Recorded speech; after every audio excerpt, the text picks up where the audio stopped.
કસ્ટમરની requirement હતી કે cheese વાળા ઘૂઘરા ચાલુ કર્યા અને રિસ્પોન્સ બહુ સારો છે, બધાને મજા આવે છે. તમે જોશો ને તો શેપમાં તમને સમોસા જેવા લાગશે, પણ ટેસ્ટ ઘૂઘરાનો જ છે. વધારાનું કઈ આઈટમ એડ નથી કરતા, નોર્મલ બધી ચટણી નાખે છે, તીખી લીલી મીઠી, પણ માથે ચીઝ ઘૂઘરા એટલા ગરમ છે ને કે એની વાત પૂછો. માં તાજો ઘાણો આવ્યો છે.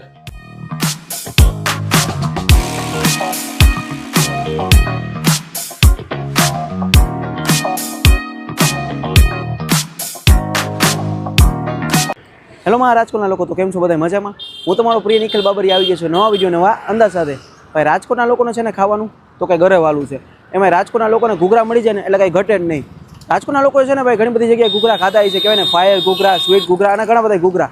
પણ આજે એક રાજકોટની એવી જગ્યાએ આવ્યો છું જ્યાં કહેવાય ને ચીઝવાળા ઘૂઘરા મળે છે. હા, ખરેખર ચીઝવાળા ઘૂઘરા. શું તમે લોકોએ ક્યારે ચીઝવાળા ઘૂઘરા ટ્રાય કર્યા છે? જો ટ્રાય નથી કર્યા તો છે ને તમારે અહીંયા આવવું જોશે ને ભાઈ, મુલાકાત લેવી જોશે. અને ભાઈ આ ભાઈ જોરદારના ઘૂઘરા બનાવે છે. ચાલો મારી સાથે તમને આખા ચીઝવાળા ઘૂઘરાનું મેકિંગ બતાવું અને ચીઝવાળા ઘૂઘરા બતાવું. ચાલો મારી સાથે. તો ચલિए शुरू करते हैं. હું કે કાનભાઈ મજામાં? High class. શું કે તબિયત પાણી? બસ મજા. હવે મેં વાત સાંભળી કે રાજકોટમાં ઘણી બધી જગ્યાએ ઘૂઘરા મળે છે, તમારે ત્યાં મળે છે, પણ તમે ઘૂઘરામાં કંઈક યુનિક લઈ આવ્યા છો, ચીઝવાળા ઘૂઘરા. હા, શું છે એની ખાસિયત? કંઈક આમ સમજાવો તો ખરી અમને પબ્લિકને. એટલે કસ્ટમરની રિક્વાયરમેન્ટ હતી કે ચીઝ વાળા ઘૂઘરા ચાલુ કર્યા અને રિસ્પોન્સ બહુ સારો છે, બધાને મજા આવે છે. અને અમારી દાણાવાળી પ્લેટ તો સ્પેશિયલ હતી જ, ચીઝ ચાલુ કરી છે એની રિસ્પોન્સ સારો છે. ચીઝવાળા ઘૂઘરા ચાલુ કર્યા, પબ્લિક તરફથી કેટલો રિસ્પોન્સ મળ્યો? બહુ સારો. ટૂંકમાં ક્યારેક અમારે ના પાડવી પડે છે, કસ્ટમર ઘરાકી હોય ત્યારે, કેમ કે થોડોક ટાઈમ લાગે, પણ હવે ટૂંકમાં વ્યવસ્થા વધારી દીધી છે એટલે હવે બનાવી, હવે ના નથી પાડતા. આમ તો 20 વર્ષ થઈ ગયા, પણ પેડક રોડ ઉપર છે એને પણ 13-14 વર્ષ જેવું થઈ ગયું છે.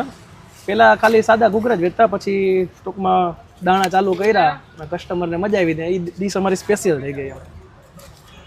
ઘૂઘરા તો ઘણી બધી જગ્યાએ મળે છે, પણ આપણે તમારા નોર્મલ ઘૂઘરા જોવા જઈએ તો એમાં શું ખાસિયત છે? એમાં એવું જ છે, અમારે તમે જોશો ને તો શેપમાં તમને સમોસા જેવા લાગશે, પણ ટેસ્ટ ઘૂઘરાનો જ છે. બતાવજો ને જરાક મને. હાલો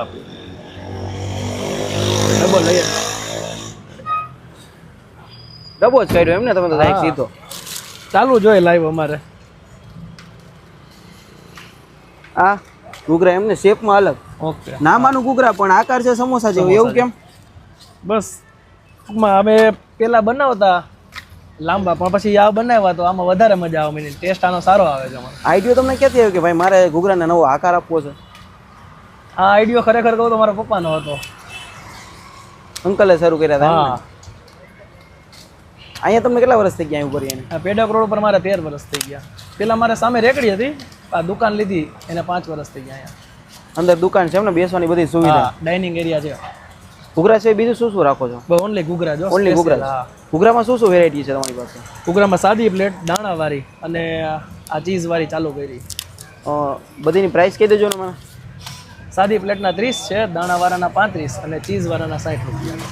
આ અમારી લસણની ચટણી છે, મરચાં લસણની, લાલ મરચાં નેચરલ, અને આ ગોળની, અને આ લીલી ચટણી એ અમે રેડીમેડ લઈ છીએ, મારા ફ્રેન્ડનો જ છે. અને આ દાણા? આ દાણા આ તમે અમે ક્રશ કરીને રાખી હતી, કેમ કે આખા હોય ને એના કરતાં ક્રશ કરેલા વ્યવસ્થિત ડીશમાં આવે અને ખાઈ શકે કસ્ટમર, એના માટે. અને અહીંયા કેટલા વાગે આવશો ને કેટલા વાગે જાવ છો? એનું અમારો ટાઈમિંગ 4 થી 8 નું છે, પણ 7:30 8 સુધી હોય છે. હું જોઉં છું કે અત્યાર સુધીમાં 3-4 ડબ્બા આવી ગયા ગરમા ગરમ, તો અંદાજે કેટલા ડબ્બા જતા હોય છે ઘૂઘરાના? બસ અમે લિમિટેડ માલ જ બનાવીએ છીએ, 10 થી 12 ડબ્બા બનાવીએ. ચીઝવાળા ઘૂઘરા બનાવો છો એમ ને? હા.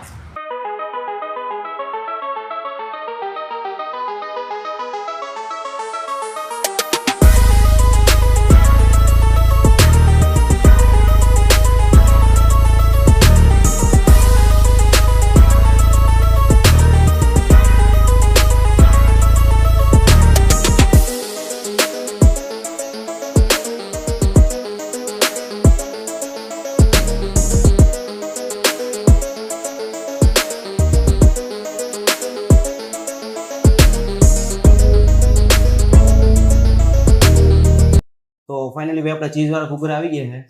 ચાલો મને તમે ટ્રાય કરીને આનો સ્વાદ જાણો. જોરદારના છે, જો આમ ગરમા ગરમ તમે જોઈ શકો છો. ચીઝનો તો એમને વરસાદ કરી નાખ્યો આની ઉપર.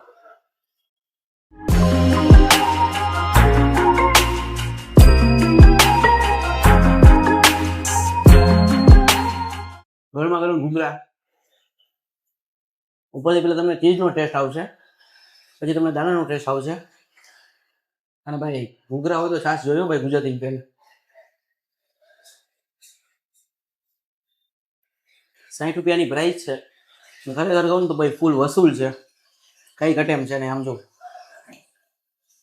મોજે મોજ રોજે રોજ. એક વસ્તુ મેં નોટિસ કરી,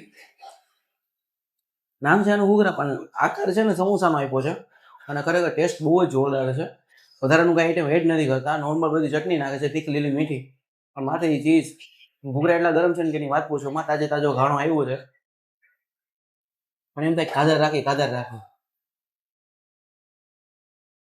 જોરદારની મજા આવી ગયો ભાઈ ઘૂઘરા ખાઈને. ખરેખર આમ ચીઝવાળા ઘૂઘરા ખાતા ને તો એટલો ચીઝનો એટલો બ્લાસ્ટ થયો, એમાંય તમારા દાણાવાળા ઘૂઘરા એટલે કાંઈ ઘટે જ નહીં. બહુ જ મજા આવી ગઈ. હવે ખાસ કરીને એક વાત મેં નોટિસ કરી કે ઘણી બધી જગ્યાએ છે ને ઘૂઘરા 3 આપે છે પણ તમે 4 આપો છો, એનું શું રીઝન છે? હા 4, કેમ કે મિનિમમ પ્લેટમાં 4 નંગ તો હોવા જ જોઈએ, તો વ્યવસ્થિત લાગે ટૂંકમાં. અને કસ્ટમરને જે પ્રમાણે પૈસા લે એ પ્રમાણે વસ્તુ એની ક્વોન્ટિટી આપવી પડે ને એટલે. તમારો સેટઅપ મને આખું બતાવી દેજો ને દુકાનનું. આ મારા સિટિંગ એરિયા છે, મારે આગળ કાઉન્ટર છે, એટલે લેડીઝ કે ફેમિલી સાથે આવ્યા હોય એ ડાઇનિંગ બેસીને આરામથી ખાઈ શકે. રાજકોટના લોકોને તમારે અહીં મુલાકાત લેવી હોય તો અહીંનું એડ્રેસ શું છે? અહીંનું એડ્રેસ પેડક રોડ, સ્વિમિંગ પુલની બાજુમાં, આરકે ઘૂઘરા, પેડક ચોક, ટૂંકમાં પાણીના ટાંકા પાસે, ગ્રીનલેન્ડ ચોકડીથી નજીક થાય. ભાઈ જો હું તો અહીંયા આવી ગયો છું ઘૂઘરા ખાવા. ખરેખર મને તો બહુ જ મજા આવી ગઈ ચીઝવાળા ઘૂઘરા ખાઈને. તો તમે લોકો બી ભાઈ ઘૂઘરાના ચાહકો હોય અને ભાઈ તમને ભાઈ ઘૂઘરા ખાવાની ફૂલ ક્રેવિંગ હોય અને ભાઈ અલગ અલગ તમારે ઘૂઘરા ખાવા હોય તો તમે એકવાર અહીંયા આવો ને ચીઝવાળા ઘૂઘરા અહીંયા ટ્રાય કરો. જોરદારના મળે છે અને ભાઈ પ્રાઇસ બી બહુ સારી છે, રિઝનેબલ છે અને ભાઈ બહુ જ મજા આવે એવું છે. અને કહેવાય ને સિટિંગ એરિયા બી છે અહીંયા. તો આ વિડીયો આપણે અહીંયા જોઈન કરીએ છીએ. વિડીયો ગમ્યો હોય તો વિડીયોને લાઈક કરો, શેર કરો, મસ્ત મજાની કોમેન્ટ કરો. અને હા, કોમેન્ટ કરીને કહેજો કે તમને આ ચીઝવાળા ઘૂઘરા કેવા લાગ્યા. ફરી મળીએ નવા વિડીયોમાં નવા કંઈક અંદાજ સાથે, નવી કંઈક સ્ટોરી સાથે. બન્યા રહેજો મારી ચેનલ over રાજકોટ સાથે. ત્યાં સુધી બધાને હર હર મહાદેવ, જય દ્વારકાધીશ. ભૂલતા નહીં હો અહીંયા આવવાનું.